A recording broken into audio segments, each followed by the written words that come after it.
Hey guys, welcome back to my channel.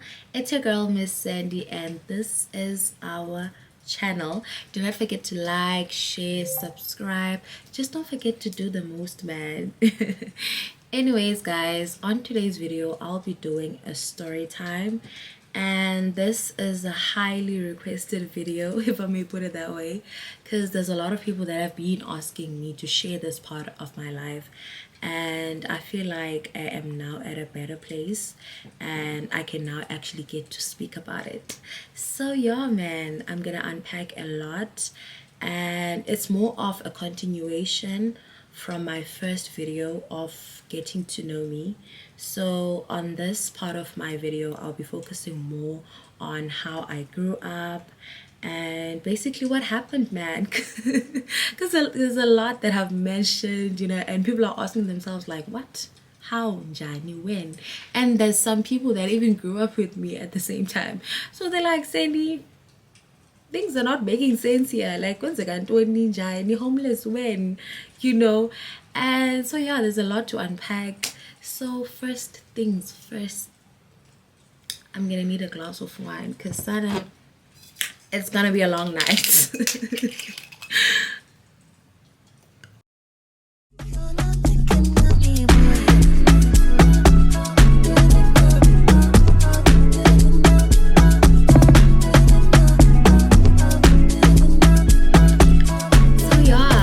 Wrote a few notes down here because I wanted to stay in Kolwyn. I didn't want to just go all around, because it's easy to get carried away when you're talking about a very sensitive topic like I will be talking about today. So my name is Sandisiwe Sihle Jonase Gogo Gado Olakolu.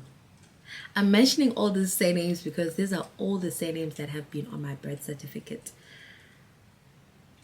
and I'll explain why. And I am 27 years of age and I was born in East London. Okay, so as I mentioned, I was born in East London, and shortly after that I moved to Etsomo. And shortly after that I moved to Tata, and then after a while I moved to Mossel. So I basically moved around most of my childhood. So as I mentioned, I was born in East London and I stayed in East London for some time, like a short period of time, and then shortly after that my biological mother took me to my grandmother's house, which is my father's side, and she took me to Tsomo. And at that time she had a lot that she had to deal with, and so she felt like it was the safest option for my grandmother to take care of me at the time. And from what I recall, my father was still alive, and after his passing she came to Tsomo to fetch me. So I stayed in Tsomo for about more or less 2 or 3 years. I'm honestly not 100% sure about the timelines in my life. I don't want to lie, because there hasn't been anyone in my life that has been consistent to tell me, okay, not even to tell me, there hasn't been anyone in my life consistent who has been there like from day one up until now. I've just been here and there, and this is the timeline that I believe and the timeline that I hear.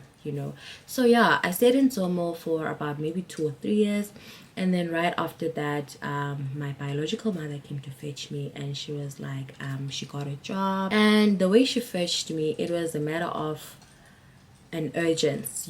I didn't even leave with a birth certificate, like it was just an urgent up and go type of situation. So yeah, I left at home and she took me with her. So after she took me, I was about maybe, let's say, 3 or 4 years. So yeah, after she took me from Etsomo, I went to Tata, where I stayed with this family.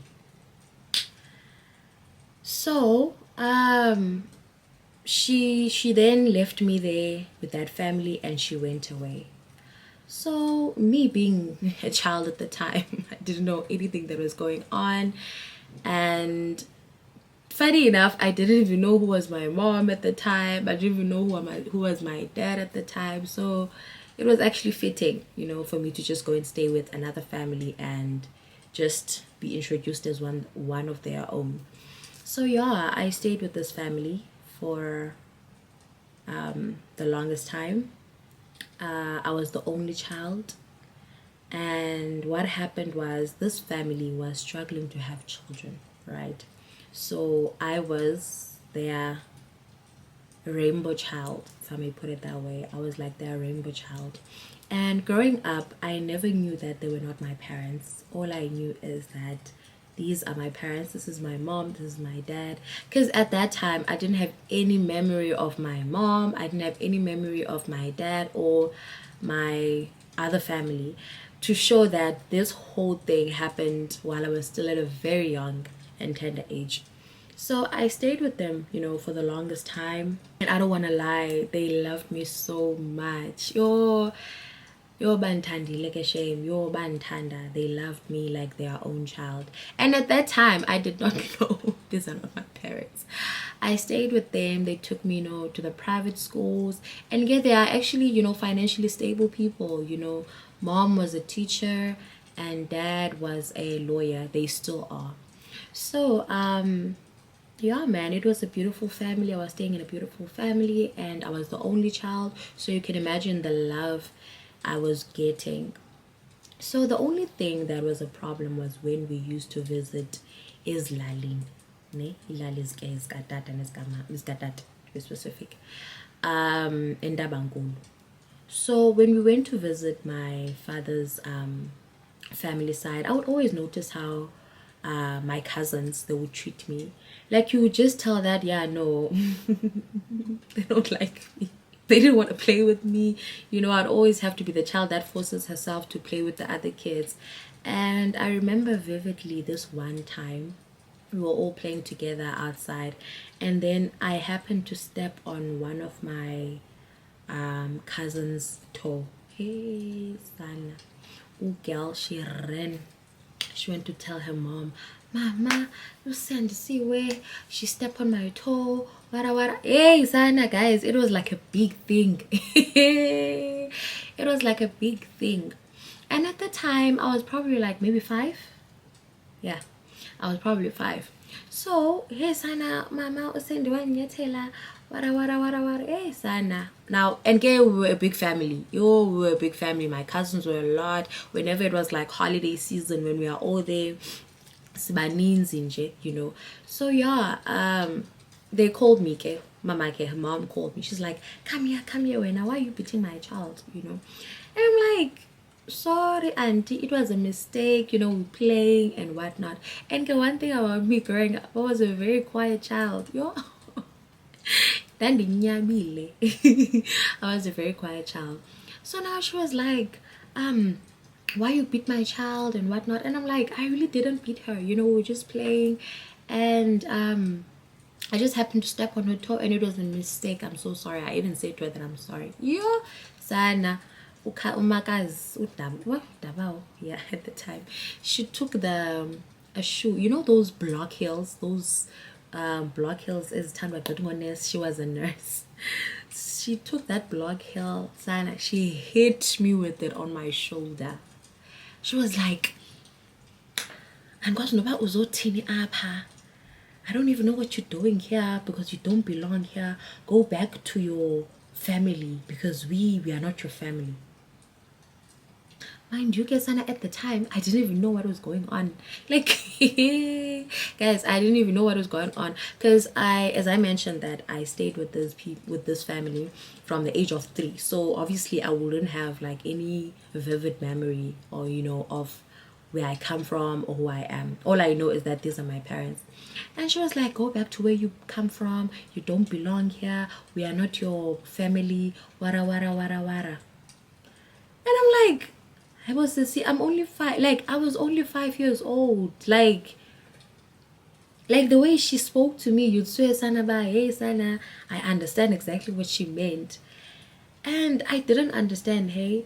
And what would happen is that during holiday seasons, my parents would drop me off, right, as Lali, and then they would go back, to they would go back to Tata, to work or to do whatever, and it made sense, because I'll get to play with my cousins and all of that.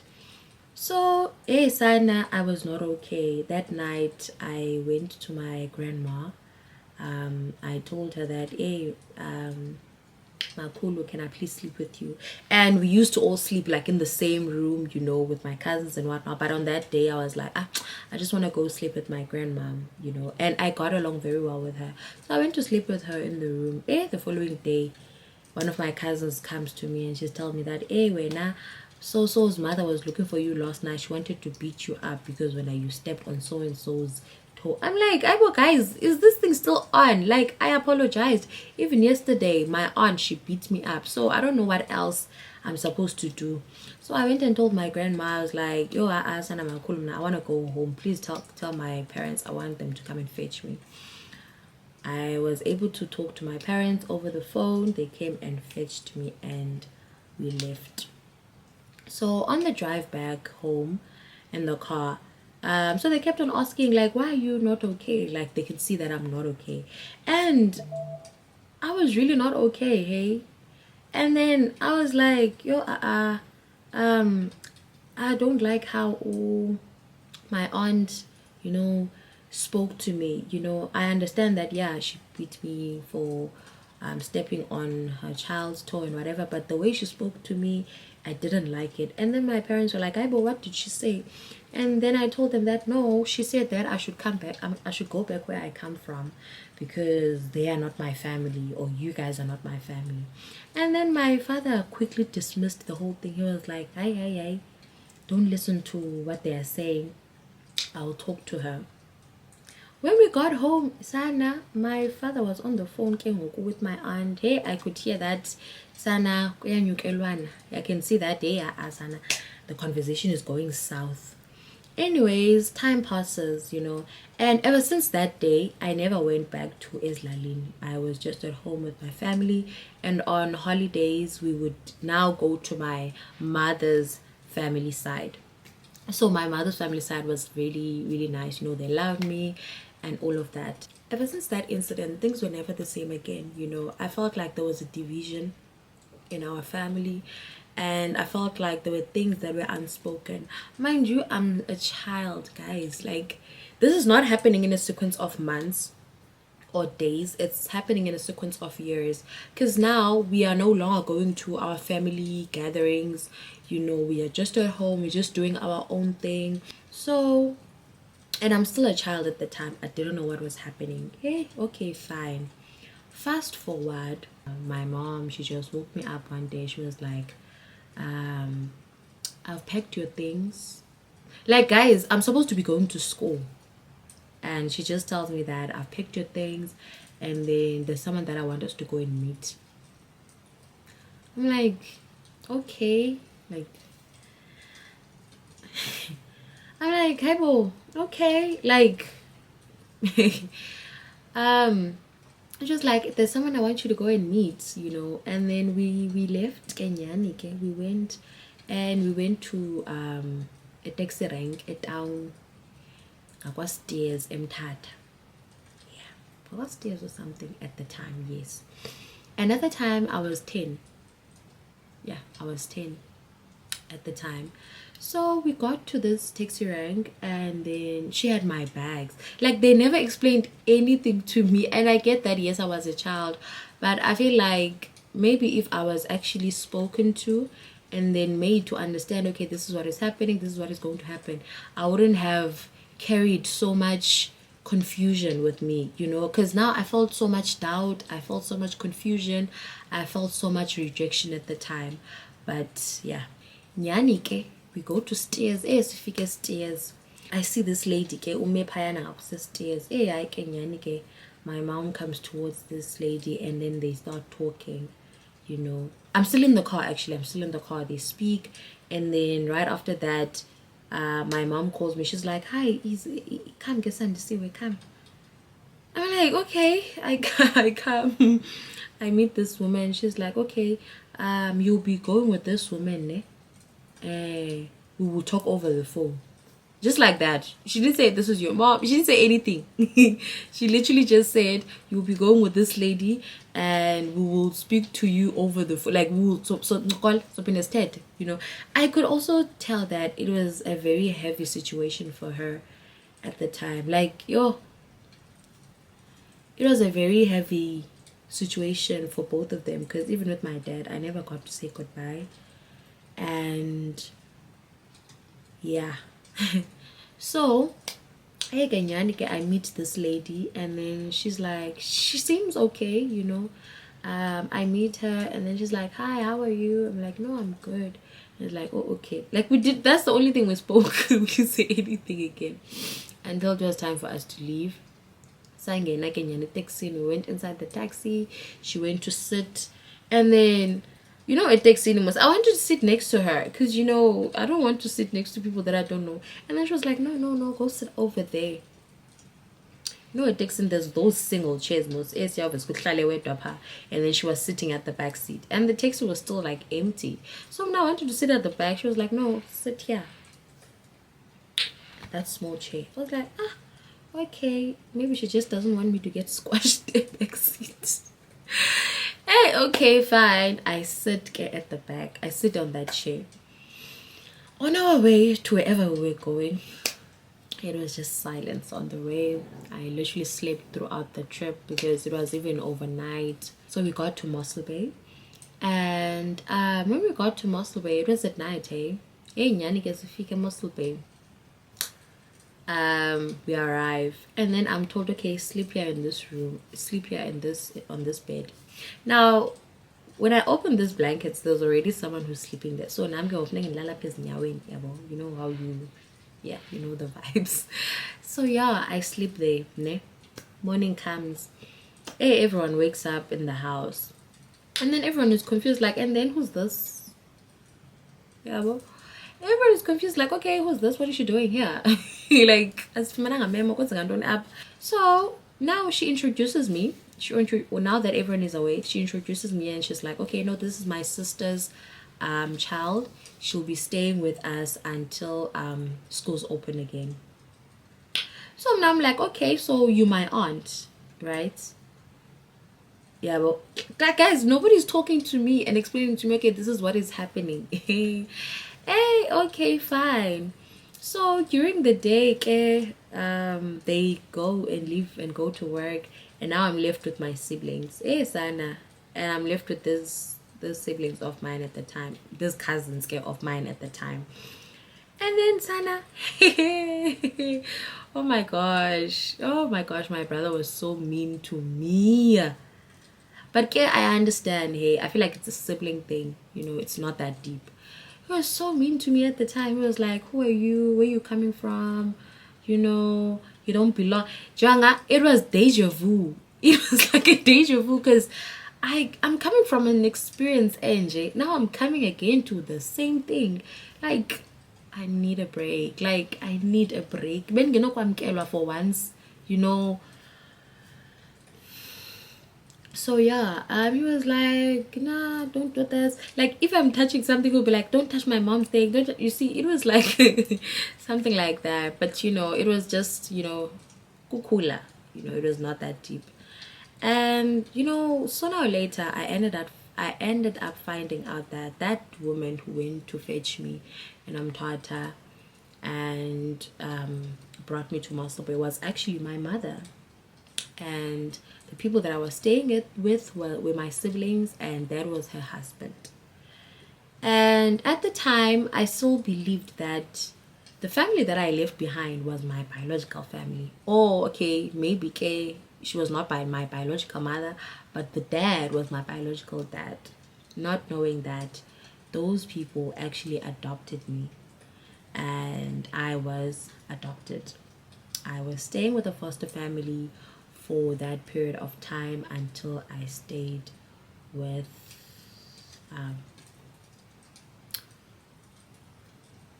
my biological family. You know, at some point it got figured out that, okay, yeah, no, this is my mom, these are my siblings, and this is a husband. So at some point, obviously, you have to figure that out yourself, because at that point, no one would tell me anything. So yeah, I got into school and I went to Isalajuso Primary School, which was a huge transition for me at the time, because I was coming from like you know, a private school, and then now getting into a public school. Yeah, no, it was a huge transition. And I remember I was not even good with Xhosa at the time. I was so bad because I was not doing Xhosa in my class. I was not doing Xhosa where I had come from. So I got into high school and I went to Hillcrest Secondary School when things started to get interesting. So I noticed, man, like I'm getting older, you know, and I'm getting into my teenage years. So ndiyambona wrong or no right, or I can tell what is happening. You know me from high school or primary or from my hometown, you'd know I've always been like the good kind of girl, you know, not Miss Popular, but the good kind of girl, you know, prefect. She's into modeling, she's doing activities, you know, she's in the community, like she's there, you know. I was always that girl.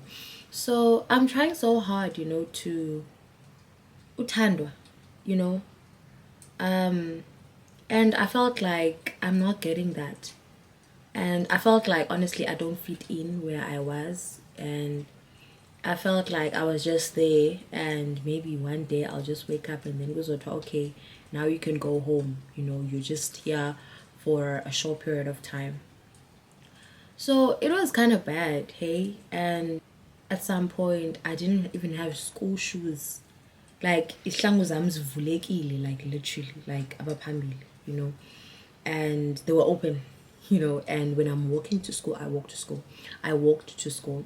And then when I'm walking to school, sana water is just going inside, you know. And because I was a very neat, you know, person, and I was a prefect, and I was all of that, so no one can see that I have damaged shoes, because even though my shoes were damaged, I would make sure that there's polish, they would shine. Even if my shirt is torn, you wouldn't see it, because I would wear a blazer, you know. I'd always put it, you know, okay, she still looks neat, you know, you wouldn't even tell what is actually happening.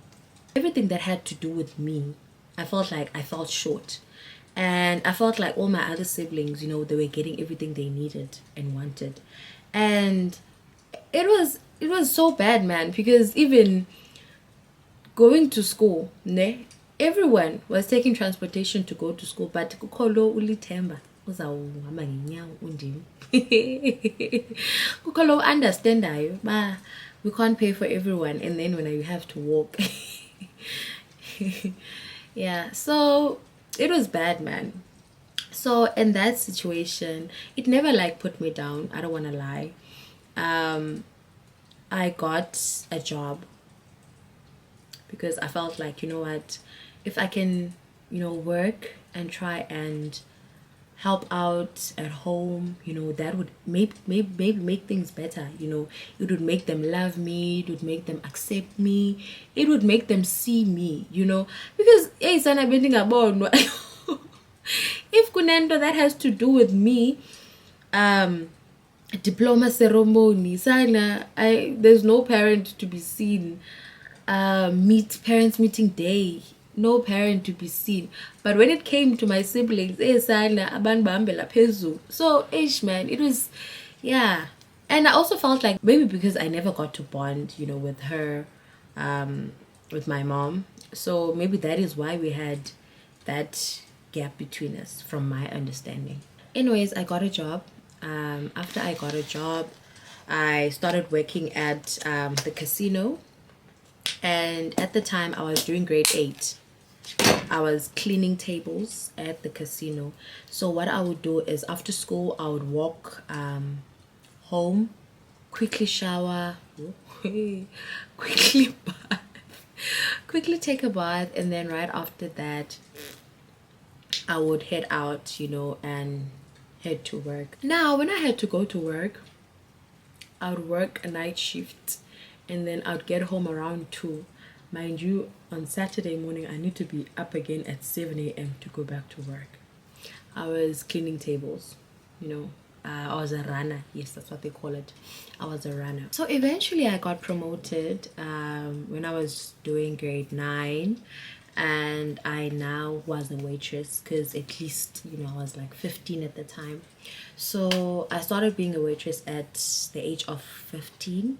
I was waiting tables at the casino, but it got too much for me. I don't want to lie, it got too much for me because I couldn't keep up with the schedule of being at school throughout the whole week, walking back and forth, and then again a weekend I have to be working.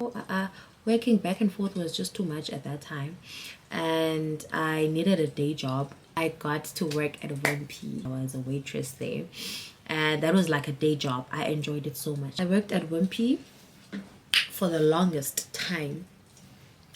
Mind you guys, this throughout this whole time, I don't have a bank account. I am using my mother's bank account at the time, and for me, honestly, I don't mind. At the time, I'm like like I'm laughing at myself right now because it sounds so weird, like there's Tandisa, I'm like, no, take all my salary, if you need change unike. If you have change, you can spare me. I don't have much that I need to buy. My priority is providing for our home, because that's the whole point of me finding a job. I was keeping my tips, and then my salary would go to my mom and she would buy, izinto that we need at home. And while I was working at Wimpy, I met this friend of mine. I met Olwetu. Oh, God bless her. That's my girl. That is my girl. I met Olwetu. We were both working at Wimpy at the time, and we became friends from there.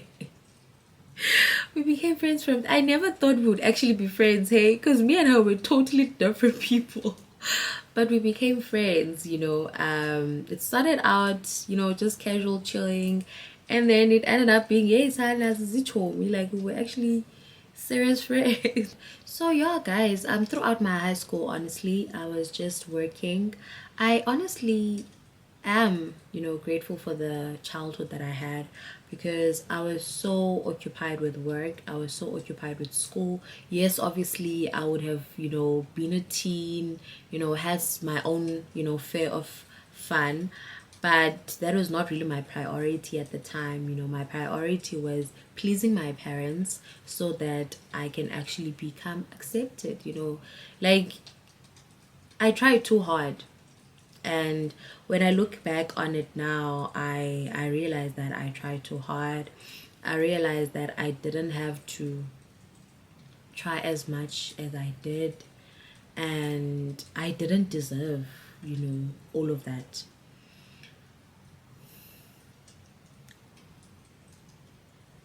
My high school life was really, when I was in high school, when I was in my teenage years, I think it's only then that it snapped to me that I am wishing for something that I might never get, because I know it might seem like a small thing, just to show up for your child, or to have a relationship, with your child. I know it might seem like a small thing, like now that I'm mentioning it, but at that time it was not. It was a huge part of me that I needed, and I lacked so much. And especially with the history of me coming from a foster home and now getting back to my family, I felt like I needed, that closure. I needed to felt like I belong, just to make up for all the time that I had spent away. This whole thing of mine trying too hard, I was the type of girl that Mama say next door will be like, yes, Anna, Sihle is doing so well, and Ekaya, that wouldn't be anything that is seen like, yeah, I'm doing well, because I would get awards, I would do very well, and no one would show up.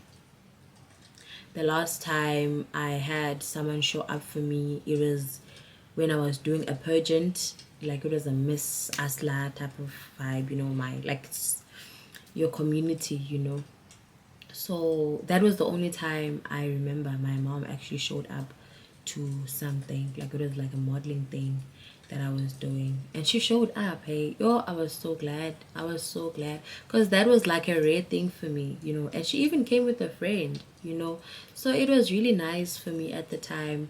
And that's the only thing I needed. Like, I didn't need much. Like, I just needed that, and I just needed someone to say, okay, I'm proud of you. I just needed someone who would tell me that, okay, no, you know what, I love you. I needed someone who would tell me that I've waited for you all my life. I needed someone who would tell me and reassure me that awulahlekanga kokwenu apha, because I felt like a stranger in my own home.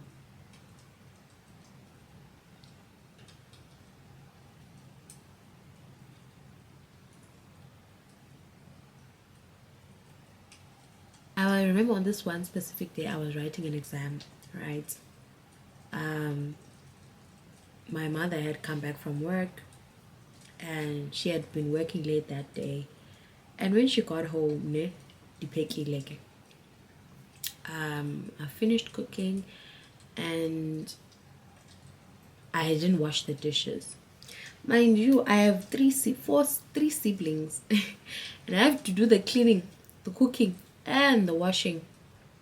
All my other siblings, they don't do anything. Funeki bendim who does everything. So, and I had an exam the following day.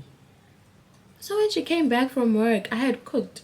Understand? So the peke like nyani is just by singing the dishes are in the sink. So I was like, I'll wash the dishes when I'm done.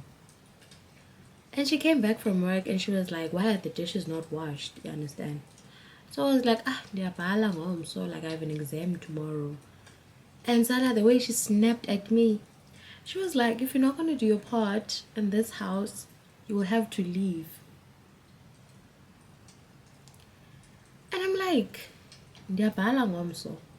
I've cleaned, I've cooked. That's the least I can do. At least omnye ke umuntu benoncedisa.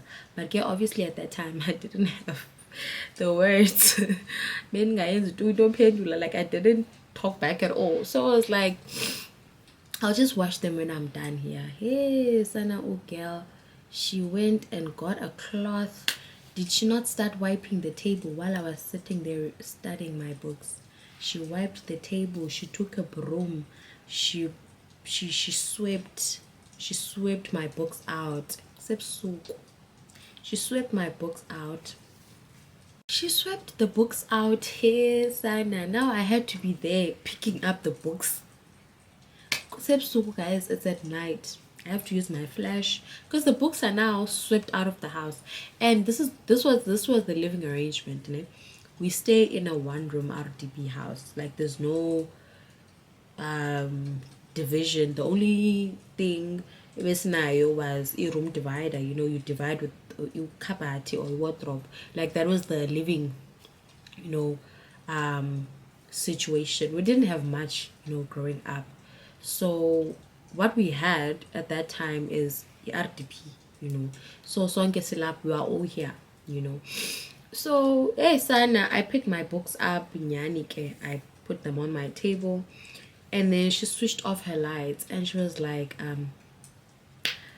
me and my kids, we want to sleep. And my brother at the time, he had his room outside, just outside the house. So Sana, I went to knock in his room and I was like, bro, please help me. I just need to study. I have an exam tomorrow. Can you please help me? It was like, just please get lost. I need to sleep. And to be honest, I never really had a close relationship growing up with my brother. Growing up, I never. With my older brother and with my sister as well. I never had a close relationship with them. And I think with them, we never had a good relationship because of the living situation that we had. Like, they always saw how I was treated, and they felt like they were superior to me, to a point where they would never like back me up. They would never be on my side. They would never even help me, with chores and all of that. I had to do everything on my own, and they felt like, yeah, no, we're good with that. So remember, I'm working, so I do have money with me. So I went and got some few coins in my bag. I walked and I went to buy a candle. Guys, I went to buy a candle. Yes, and I sat down and I took a picture, and I was like, I want to look back on this day. And I smiled. I'm gonna look through this picture if I can find it on my Facebook, but I know it's still there. I took a picture on that day, and I posted it, and I remember it was a very, fun caption. It's not like there's no electricity at home. There's electricity at home. But because I had offended my mother, I couldn't switch on the light and study. Of which, at that, when you've accepted some certain treatment, you get to even make excuses for those people, because you're like, okay, yeah, no, maybe they want to sleep, and the light is too bright, on their eyes. Those are the excuses I kept on making for myself at the time. And this was not the only, mistreat that I had been experiencing. There were a lot of things. Like, now, for instance, my own clothes, they didn't stay in the wardrobe. My own clothes didn't stay in the wardrobe. They stayed in a plastic bag behind the door. So that anytime I do anything, I'm out of the house. I can't tell you guys how many times I've been put out the house. And not because I did anything, those things that you feel like, yo. I can't tell you guys how many times I've been put out the house. I can't tell you how many times I've attempted to run away from home. It got to a point where I was so tired of trying to prove a point, I was so tired of trying to please everyone around me, trying to be accepted, and I hated my foster family so much for them to just leave me hanging like this. And I don't want to lie, when I found out that, okay, I am now with my biological family, I honestly thought that things would change, from the ill treatment I had been experiencing back at home. I felt like, okay, I'm at home now. Nobody can do me anything. Sekaya. But it never felt like home. I wish I never tried too hard. But a part of me also is glad that I did, because it pushed me to my potential. It pushed me, and I got to see the type of person that I can be. With the living situation at home, honestly, it was not easy for me to stay at home. I was just, here and there at the time. One time I had to go stay with a family friend, and one time I had to go stay with my pastor. Like, the living situation, there was not, it was just not good, and it had never, gotten to a point where, okay, now we're good, we're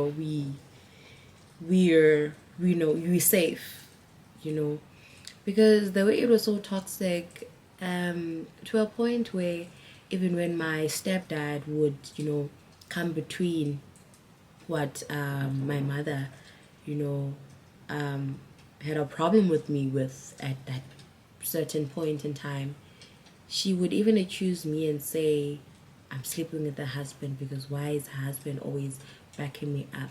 Like, it was a toxic environment.